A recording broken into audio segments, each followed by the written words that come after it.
لوگوں سے عزتیں تلاش کرتے ہو تو وہ کیا تمہیں عزت دیں گے؟ وہ تو کل اچھا کہتے ہیں، پرسوں برا کہنے لگ جاتے ہیں۔ لوگوں کے سامنے گڈ بک میں آنا چاہو گے تو وہ تو سویرے تمہارے بارے میں کچھ کہیں گے، شام کچھ اور کہیں گے۔ اپنی روحانی زندگی آباد کریں، اپنے مسلح کو وقت دیں، اور دنیا سے چھپ کر، اس موبائل کو بند کر کے، اور اپنے آپ سے بھی چھپ کے اور تنہا ہو کے، چھپا کے سارا کچھ اپنے آنسو اپنے رب کی بارگاہ میں پیش کریں، اس کے حضور حاضری دیں۔ سنو نا ترمذی کی حدیث، اور اسے یاد رکھنا، نبی پاک علیہ السلام نے فرمایا اپنے دکھ لوگوں کے سامنے نہ بیان کرنا، سیٹھوں نوابوں کو نہ بتاتے پھرنا، دنیا داروں کے سامنے جا کے نہ رونا کہ میں تکلیف میں ہوں۔ فرمایا اگر دنیا داروں کو دکھ بتاؤ گے رب تمہیں کبھی غنی نہیں کرے گا، اور لوگ ہیں کہ الٹا مذاق اڑائیں گے۔ آپ کی جس سے بڑی پکی یاری ہے نا، پکی، وہ تب تک پکی ہے جب تک آپ نے 50,000 مانگا نہیں، اور جس وقت آپ نے کہہ دیا کہ میں مجبور ہوں میری مدد کر، تو پھر ختم ہو گئی دوستی۔ لوگوں کی تعلقات آپ کے ساتھ تب تک ہیں جب تک آپ ان سے کوئی ضرورت وابستہ نہیں کرتے۔ کریم محبوب فرمانے لگے بندوں کے سامنے دکھ نہ بیان کرنا، اللہ تجھے کبھی غنی نہیں کرے گا۔ تو اپنے دکھ اپنے رب کو بتا، تو دعائیں مانگ، تو اس کی بارگاہ میں حاضر ہو، تو اس کے حضور عرض کر۔ فرمایا اپنے دکھ اپنے رب کو بتا، وہ جلدی کرے یا دیر سے کرے تجھے ساری دنیا سے بے نیاز کر دے گا، تجھے کسی کا محتاج نہیں رہنے دے گا۔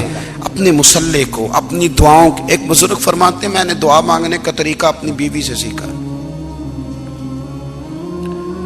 دعا مانگنے کا طریقہ اپنی، سیکھنے والے تو اپنے بچوں سے بھی سیکھ لیتے ہیں، سیکھنے والے تو ہر ایک سے سیکھتے ہیں۔ وہ کہتے ہیں میں نے دعا مانگنے کا سلیقہ اپنی بیوی سے سیکھا ہے۔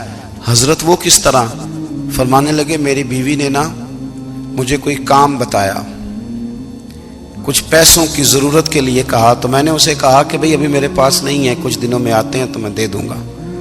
عورتوں کی عادت ہوتی ہے وہ بار بار یاد کراتی ہیں، 2-4 دنوں کے بعد پھر اس نے کہا حضرت وہ میں نے کہا تھا کچھ پیسے، میں نے اسے کہا کہ ابھی میرے پاس نہیں ہے، کچھ دنوں میں ملتے ہیں تو میں تمہیں دے دوں گا۔ اس نے کچھ دنوں کے بعد پھر کہا حضور وہ میں نے کچھ پیسے کہے تھے۔ فرماتے میں نے ڈانٹ دیا، میں نے کہا کہ کیا تو روز مجھے شرمندہ کرتی ہے، کہا نا میرے پاس نہیں ہے، ہوں گے تو دے دوں گا، تو روز یاد کراتی ہے۔ فرماتے ہیں اس نے پہلے تو میری ڈانٹ کو سہا، پھر میرے سخت جملوں نے اس کی آنکھوں میں آنسو پیدا کر دیے، پھر اس نے اپنے آنچل میں اپنے اس دکھ کو سمیٹا، اور پھر اس نے ایک جملہ کہا تو میں رو پڑا، اور مجھے اپنے رب سے مانگنے کا طریقہ آ گیا۔ مجھے کہنے لگی حضرت جی آپ نے ڈانٹ دیا، میں نے سہ لیا، پر آپ ہی میرے شوہر ہیں، بتائیں نا آپ سے نہ کہوں تو میں کس سے جا کے کہوں۔ فرماتے ہیں میں رو پڑا، اور میں کھل کے رویا، اور میں تڑپ کے رویا، اور پھر میری سسکیاں بند گئیں۔ تو مجھے کہنے لگی آپ کو کیا ہوا؟ میں نے کہا مجھے بھی دعا مانگنی آ گئی ہے۔ جب میں اسے کہوں گا نا اللہ تو ہی میرا رب ہے، میں تجھ سے نہ کہوں تو میں کس سے جا کے کہوں؟ میں کیوں کسی بندے سے سوال کروں؟ میں کیوں کسی دنیا دار سے کہوں؟ میں تیرے بندوں کا، نیک بندوں کا وسیلہ لے کے، تیرے محبوب کی غلامی لے کے تیری بارگاہ میں آئیں، تجھ سے نہ مانگوں تو کس سے مانگوں؟ سمجھ آ گئی ہے؟ جب میں اس رنگ میں مانگوں گا تو پھر رب میرے اوپر بڑا ہی فضل فرمائے گا، وہ میرے اوپر بڑی رحمت کرے گا، وہ میرے لیے آسانیاں کرے گا۔ عزیز دوستو، ہم اس طرح کرنے لگ گئے ہیں کہ ہم نے نا اپنے تعلقات پر اعتماد کرنا شروع کر دیا ہے۔ میرے تعلقات بہت ہیں، ہم نے اپنی دولت پر اعتماد کرنا شروع کر دیا ہے، میرے پاس دولت بہت ہے۔ ہم نے اپنے علم پر، اپنی شہرت پر اعتماد کرنا شروع کر دیا ہے کہ میرے پاس فلاں چیز بہت ہے۔ یاد رکھنا جب بے نیاز اپنی صفت بے نیازی دکھاتا ہے تو بڑی بڑی دولتوں والے مجبور نظر آتے ہیں۔ بھائیو جب انسان کا رشتہ اپنے مالک کے ساتھ ہوتا ہے پھر تو غم بھی کچھ نہیں کہتے، پریشانیاں بھی کچھ نہیں کہتی، پھر تو زندگی صبر والی، پھر تو زندگی توکل والی، پھر تو زندگی بھروسے والی، پھر انسان اپنے آپ کو رسوا نہیں کرتا، دنیا داروں سے امیدیں اس کی ختم ہو جاتی، امیدیں اللہ رسول سے لگا لیتا ہے، مضبوط ہو جاتا ہے، مضبوط، طاقتور ہو جاتا ہے، خوددار ہو جاتا ہے، باوقار باعزت ہو جاتا ہے۔ حضرت بہلول دانا رحمت اللہ علیہ بیٹھے تھے تو ہارون رشید حج کر کے آ رہا تھا، تو رستے میں حضرت شیخ سے ملاقات ہو گئی تو السلام علیکم کے بعد کہنے لگا حضور کوئی حکم ہو تو بتائیے گا. تو حضرت بہلول دانا فرمانے لگے تیرا رب کون ہے؟ اس نے کہا اللہ. تو فرمایا میرا کون ہے؟ کہا اللہ. فرمانے لگے تو بڑا ہی بیوقوف ہے، کیا تو یہ سمجھتا ہے کہ رب ہارون رشید کو تو دے گا اور بہلول دانا کو بھول جائے گا؟ تیرا بھی وہی رب ہے، میرا بھی وہی رب ہے. اس نے اگر تجھے دے کے آزمایا ہے تو ہو سکتا ہے مجھے نہ دے کے آزما رہا ہو. جب اس کی حکمت کے تقاضے ہوں گے تو عطا کرے گا اور دے گا. تو جا اپنا کام کر. بھائی اپنی روحانی زندگی، اپنی عبادات، اپنے وظائف، اپنے روزمرہ کے معاملات، اپنی دعائیں، اپنا استغفار. دیکھو کوئی مشکل کام تو نہیں 2 رکوع ہیں سورہ واقعہ کہ اگر رات کو پڑھ لی جائے تو. میں کس طرح یہ بات بیان کروں کہ تعویذ بانٹنا آسان ہے اور وظیفہ بتانا مشکل ہے. سارا دن تعویذ بانٹیں تو لوگ لینے کو تیار ہیں، اور اگر آپ وظیفہ بتائیں تو کہتے ہیں تو مشکل کام ہے. او خدا کے بندے، اگر آپ کا تعلق قرآن پاک کے ساتھ مضبوط ہو، قرآن پاک کے ساتھ اگر آپ کا رشتہ ہو، لوگ سفارشیں ڈھونڈتے ہیں نا دنیا میں، کوئی تعلق مل جائے تو میرا کام ہو جائے. دنیا میں اتنا مشکل معاملہ ہے، آخرت میں مجھے بتائیے گا کتنا مشکل معاملہ ہوگا. میرے نبی پاک صلی اللہ تعالی علیہ وسلم نے فرمایا جو لوگ سورہ ملک پڑھا کرتے تھے نا، سورہ ملک، یہ سورت ملک قیامت میں ان کی سفارش کرے گی اور اس طرح کرے گی کہ کہے گی اے اللہ یہاں اس بندے کو جنت میں داخل کر دے یا مجھے قرآن پاک سے علیحدہ کر دے. تو رب فرمائے گا جا اس کا دامن تھام کے اسے جنت تک پہنچایا. آپ بات کو سمجھیں، جب آپ کے تعلقات اپنے معاملات کے ساتھ مضبوط ہوں گے، یہ نبی کریم نے وعدہ کیا ہے کہ تو سورت واقعہ پڑھ تیرے گھر میں فاقہ نہیں آئے گا. حضرت عبداللہ ابن مسعود رضی اللہ تعالیٰ عنہ بیمار تھے تو حضرت عثمان غنی رضی اللہ تعالیٰ عنہ تیمارداری کے لیے تشریف لے گئے اور جا کر کے کہا کہ آپ بڑے بیمار ہیں، آپ کی بیٹیاں زیادہ ہیں، میں چاہتا ہوں کہ خزانے میں سے کچھ مدد کروں. تو سیدنا عبداللہ ابن مسعود رضی اللہ تعالیٰ عنہ اٹھ کے بیٹھ گئے اور کہنے لگے امیر المومنین، اللہ آپ کو میری طرف سے، میری بیٹیوں کی طرف سے بہتر صلہ دے. میری بیٹیوں کو کسی خزانے کی ضرورت نہیں، میں نے انہیں خزانہ دے دیا ہے. کہا جناب آپ نے کون سا خزانہ دیا ہے، میں آپ کے مالی معاملات کو جانتا ہوں. تو فرمانے لگے امیر المومنین میرے نبی کریم نے فرمایا ہے جو سورت واقعہ پڑھے اسے کبھی فاقہ نہیں آتا. میں نے بیٹیوں کو یاد کرا دی ہے، یہ خزانہ میں نے انہیں دے دیا ہے. وہ سارے والدین سنیں جو بیٹیوں کے لیے پریشان رہتے. حضرت عبداللہ ابن مسعود نصیحت کر رہے ہیں، فرمانے لگے میں نے سورت واقعہ یاد بھی کرا دی ہے، پڑھنے کی عادت بھی ڈال دی ہے. حضور نے فرمایا ہے جو سورت واقعہ پڑھے اسے فاقہ نہیں آتا. کہنے لگے چاند تو اپنی جگہ چھوڑ سکتا ہے، سورج گر سکتا ہے، تارے ٹوٹ سکتے ہیں، پر مدینے والے رسول کی بات غلط نہیں ہو سکتی. حضور نے فرمایا فاقہ نہیں آئے گا تو انشاءاللہ کبھی بھی نہیں آئے گا. کرنے کا کام یہ ہے کہ ہم اپنے معاملات، اپنی عبادات، اپنی دعائیں کبھی 10 منٹ عادت ہو جائے نا دعا مانگنے کی علیحدہ سے رات کو. حضور نے فرمایا جو فرض نماز کے بعد دعا مانگے اللہ اس کی قبول کر لیتا ہے. نبی پاک صلی اللہ تعالی علیہ وسلم نے فرمایا اللہ مسافر کی دعا قبول فرماتا ہے. حضور نے فرمایا اللہ مظلوم کی دعا قبول فرماتا ہے. حضور نے فرمایا بیمار سے دعا کراؤ اللہ اس کی دعا قبول فرماتا ہے. میرے نبی پاک نے فرمایا ماں باپ جب بھی اولاد کے لیے ہاتھ اٹھائیں، ویسے تے بلے شاہ تو آسمانی اڈدیاں ہی پھڑ دیں، جڑا گھر بیٹھا انہوں بڑھیا ہی نہیں. حضور فرمانے لگے ماں باپ جب بھی اولاد کے لیے دعا فرمائیں اللہ ان کی دعا کو قبول کرتا ہے.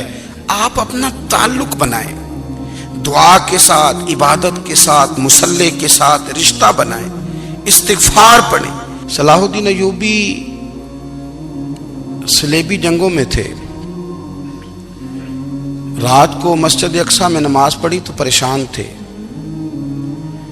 ایک بزرگ سے ملاقات ہوئی تو وہ کہنے لگے کہ آپ بڑے پریشان ہیں. کہنے لگے حضور پریشان اس لیے ہوں کہ پہلے ہی مسلمان کمزور ہے، اب میں نے سنا ہے دشمن کا ایک بحری بیڑا وہ جنگی سامان سے بھرا ہوا آ رہا ہے، تو اب ان کے پاس اور تلواریں اور نیزے آ جائیں گے، مسلمانوں کے پاس پہلے ہی وسائل کی کمی ہے، پریشان ہو کس طرح کر کے مقابلہ کریں گے. یہ بات کہتے ہی صلاح الدین ایوبی نے بزرگوں سے کہا حضور آپ بھی دعا کرنا، دعا کی بڑی طاقت ہے. میرے نبی پاک نے فرمایا دعا مومن کا ہتھیار ہے، دعا مومن کا، دعا مومن کا۔ حضور نے فرمایا تقدیر کو سوائے دعا کے کوئی چیز نہیں بدل سکتی، دعا مومن کا ہتھیار ہے، یہ کافر کے پاس کوئی نہیں، یہ ہتھیار ہے مومن کا۔ اللہ کرے آپ کو سمجھ آئے، پھر سنیں، کئی بار کہہ چکا ہوں یہ ہتھیار ہے۔ کافر کے مقابلے میں جو تیرے پاس سب سے بڑا ہتھیار ہے وہ دعا ہے۔ دعائیں کرانی چھوڑ دی، کرنی چھوڑ دی، لینی چھوڑ دی۔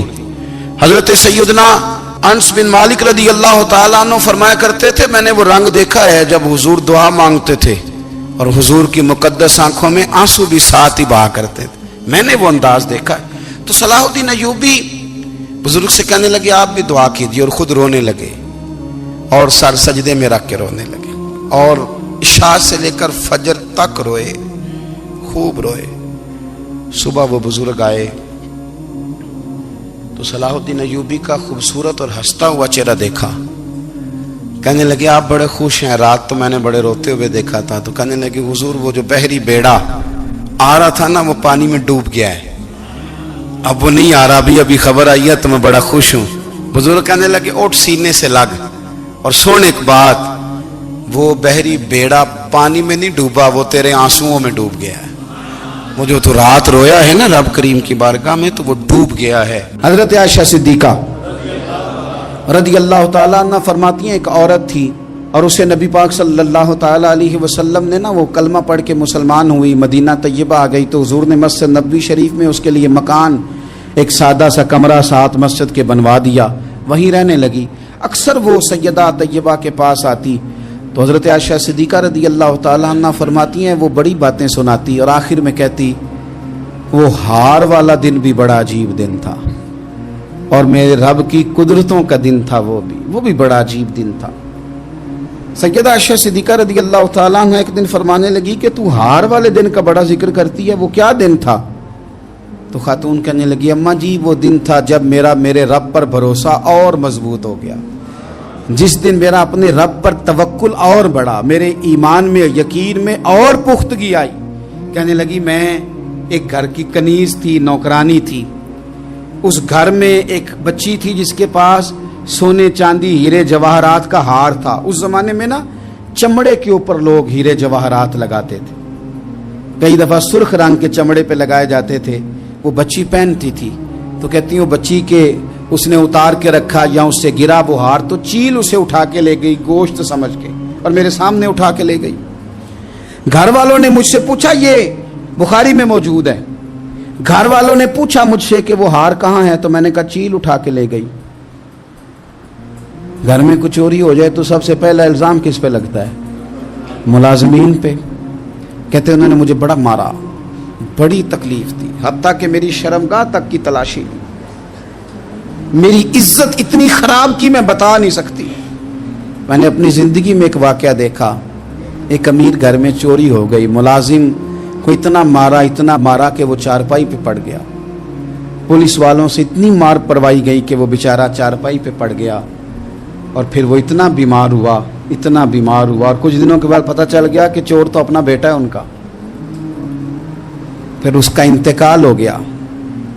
اب وہ سیٹھ صاحب اور گھر والے آ کے نا مرنے والے کے کان میں معافیاں مانگ رہے ہیں، کان میں۔